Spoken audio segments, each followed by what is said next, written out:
High court তো শুনানি দেয় না, তাহলে আপনারা তার কারণটা হচ্ছে এটা তো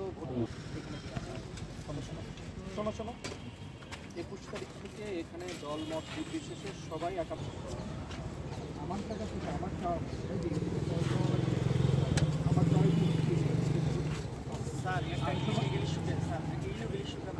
আপনার বিশ্ববিদ্যালয় সকল শিক্ষক এবং কর্মচারী যখন একজোট হয় মূল মানে বিশ্ববিদ্যালয়টাকে সম্পূর্ণ অচল করে দেওয়া আমাদেরকে অনেক কিছু চিন্তা করতে হবে। একটু ওয়েট করো, আমরা আমি 30 সেকেন্ড একটা কথা বলবো স্যার। আমি 30 সেকেন্ড একটা কথা বলবো স্যার। আপনারা 30 সেকেন্ড একটা কথা বলবো। শোনো, এখানে তোমাদের ব্যাপারে আমার স্ট্যান্ড থেকে স্যার আপনি যেটা বললেন স্যার আমরা একজন শিক্ষক ওপেন প্লেস আমরা না স্যার নেভার স্যার আপনি স্যার একটা কথা স্যার আপনি যেটা বললেন স্যার যে বিশ্ববিদ্যালয় অচল করে দিবে স্যার আপনারা এটার এগেইনস্টে আপনারা কোনো পদক্ষেপ নেননি স্যার।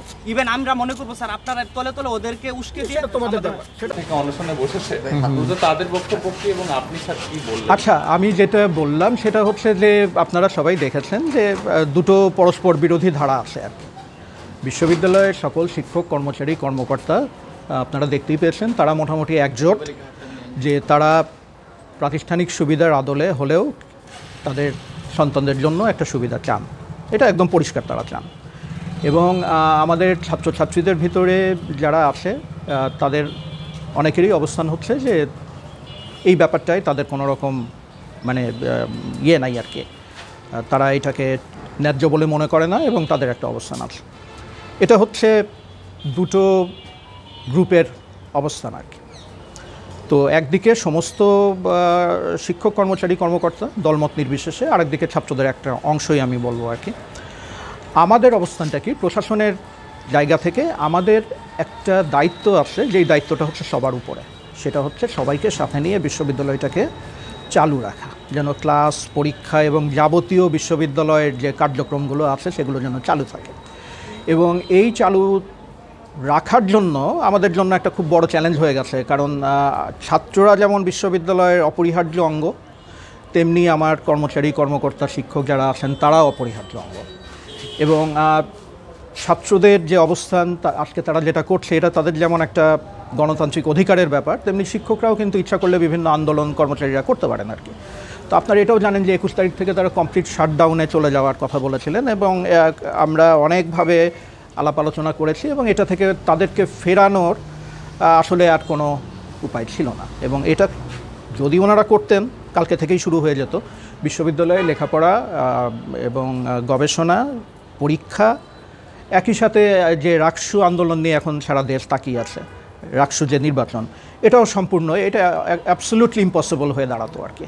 তো এই পরিস্থিতিতে ভর্তি উপকমিটি, তারপরে হচ্ছে যে ভর্তি কমিটি, প্রাতিষ্ঠানিক সুবিধা নিয়ে যে কমিটিগুলো কাজ করছিল, তারা একটা ওয়ে আউট বের করার চেষ্টা করেছেন আর কি, বিভিন্ন শর্ত টর্ত দিয়ে। তো দেখতেই পাচ্ছেন যে তারপরেও অনেক কথা আসছে আর কি। তা আমার উদ্দেশ্য যদি বলেন তাহলে পোষ্যকোটা যেভাবে ছিল, যেভাবে প্র্যাকটিস হয়েছে, আমি কোনো সময়ই তার পক্ষে ছিলাম না। সেরকম প্র্যাকটিস আর কখনো হোক, এটা আমার ব্যক্তিগতভাবে আমার চাওয়ার ইয়ে না। একই সাথে আমার দায়িত্বের জায়গা থেকে আমাকে নিশ্চিত করতে হবে সবাইকে সাথে নিয়ে যেন বিশ্ববিদ্যালয়টা সুন্দর করে চলে আর কি। তো এটা একটা হিউজ চ্যালেঞ্জ এবং সেই চ্যালেঞ্জের মধ্যেই আমরা আছি আর কি। তো আমরা চেষ্টা করছি, আমরা চেষ্টা করে যাচ্ছি। আর এখন আরও কিছু অ্যাডেড ডাইমেনশন যোগ হয়েছে, যে বিষয়টি এখন এই মুহূর্তে আদালতে চলে গেছে এবং আমি যেটুকু জানি যে আমার কাছে যেটুকু এসছে যে এটার শুনানির যে লিস্ট, সেই লিস্টে লিপিবদ্ধ হয়ে গেছে। তো এটা আরেকটা যেই ক্ষেত্র তৈরি করেছে সেটা হচ্ছে যে আমাদের ওই রায়টাকে পেতে হবে আর কি। ওই রায়টা আমাদের জন্য এখন গুরুত্বপূর্ণ, কারণ আদালত থেকে যে কথাটা আসবে সেটাও আমাদেরকে বিবেচনায় রাখতে হবে। এটাই হচ্ছে অবস্থা। শিক্ষার্থীরা ভর্তি হতে পারবে? আমি এটা ঠিক বলতে পারবো না। এটা আমি তো আসলে গতকালকে ঢাকা থেকে ফিরেছি আর কি। আজকে তো শনিবার, আজকে কিছুই হবে না আর কি। এখন ভর্তি কমিটি বা এর সাথে যারা সংশ্লিষ্ট আছেন তাদেরকে চিন্তা ভাবনা করতে হবে যে তারা কী করবেন আর কি। হ্যাঁ, এই অভিযোগটা তারা করতে পারে। আমি তাদেরকে বলেছিলাম যে পোষ্যকোঠা যেভাবে ছিল সেভাবে পোষ্যকোঠা ফিরতে দেবো না আর কি। তো তো আমি কিন্তু এখনও ওই আগের ফর্মে পোষ্য কোটার যে প্র্যাকটিস এবং যেভাবে পোষ্য কোটার নিয়ে যে সমস্ত ঘটনা ঘটেছে সেরকম কোনো ঘটনা ঘটলে আমি আমার ওই তখন আমি আমার অবস্থানে আমি নেব আর কি। নির্বাচনের প্রভাব পড়বে না স্যার? আমরা যদি এই মুহূর্তে শিক্ষক কর্মচারী কর্মকর্তাদের ইনভলভ করতে পারি, আমার কয়েকশো শিক্ষকের সহযোগিতা লাগবে।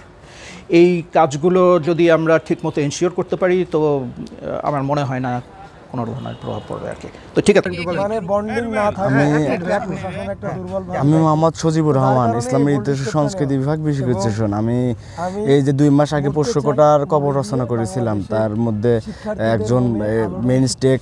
তো এই জায়গা থেকে আবার যখন আমরা আপনারা জানেন যে আমরা একটা আমেজের মধ্যে ছিলাম, নির্বাচনী আমেজ। আমি নিজে একজন এজিএস পদপ্রার্থী। তো সেই জায়গা থেকে যখন আমি শুনেছি যে পোষ্য কোটা পুনর্বহাল হয়েছে, আমি তখন তাৎক্ষণিকভাবে আমি সবাইকে আহ্বান করেছিলাম যেটা বাতিল করা হয়। তার প্রেক্ষিতে দেখে থাকবেন যে গত পরশু রাতে দলমত নির্বিশেষে সবাই এসেছিল। তারপরে বিশ্ববিদ্যালয়ের পক্ষ থেকে যখন কোনো সাড়া আসেনি, তখন আমার বন্ধু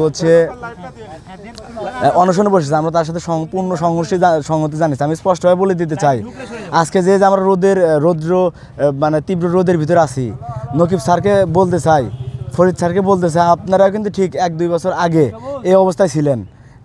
কেমন লাগে আপনারা কিন্তু জানেন।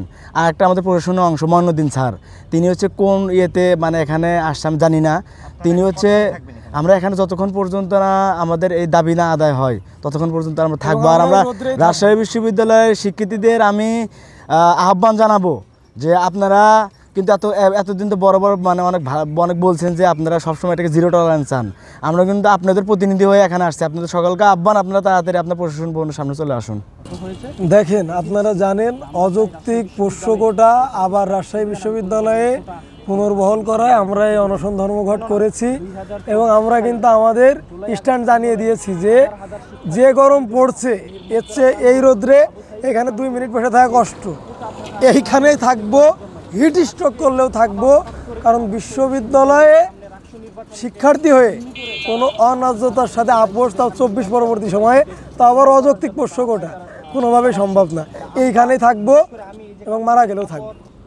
ধন্যবাদ ভাই। আপনারা জানেন রাজশাহী বিশ্ববিদ্যালয়ে পোষ্য কোঠা নামক বা প্রাতিষ্ঠানিক সুবিধা নামক যে একটি কোঠা গত বৃহস্পতিবারে চালু করা হয়েছে, যা ইতিপূর্বে স্থগিত করা হয়েছিল। এটা কোনোভাবেই গ্রহণযোগ্যতা পায় না। আমরা তাই চাই এই পোষ্য কোঠা যে কোঠাটা বিলুপ্ত করা হয়েছিল রাজশাহী বিশ্ববিদ্যালয়ে এবং অবিলম্বে এই পোষ্য কোঠাটা বাতিল করা হোক। কারণ বিশ্ববিদ্যালয়ে যারা আছেন যে একটা 40-42 মার্ক পেয়ে একটা শিক্ষার্থী পাশ করার পরে সে ভালো ল, আইন, তারপরে সে আইন, ভূমি, প্রশাসন, অর্থনীতি ভালো সাবজেক্টে পড়াশোনা করে। কিন্তু দেখা যায় আমরা অন্যান্য যারা আছেন তারা ভালো মার্ক পাওয়ার পরেও ভালো সাবজেক্ট পান না। তাই আমরা চাই যে অবিলম্বে রাজশাহী বিশ্ববিদ্যালয় থেকে এই পোষ্য নামক কোঠা বা প্রাতিষ্ঠানিক সুবিধা নামক কোঠাকে বাতিল করতে হবে। অন্যথায় আমাদের এই অনশন এবং অনশন একত্রতা ঘোষণা করে আমরা অবস্থান এখানে করে যাব।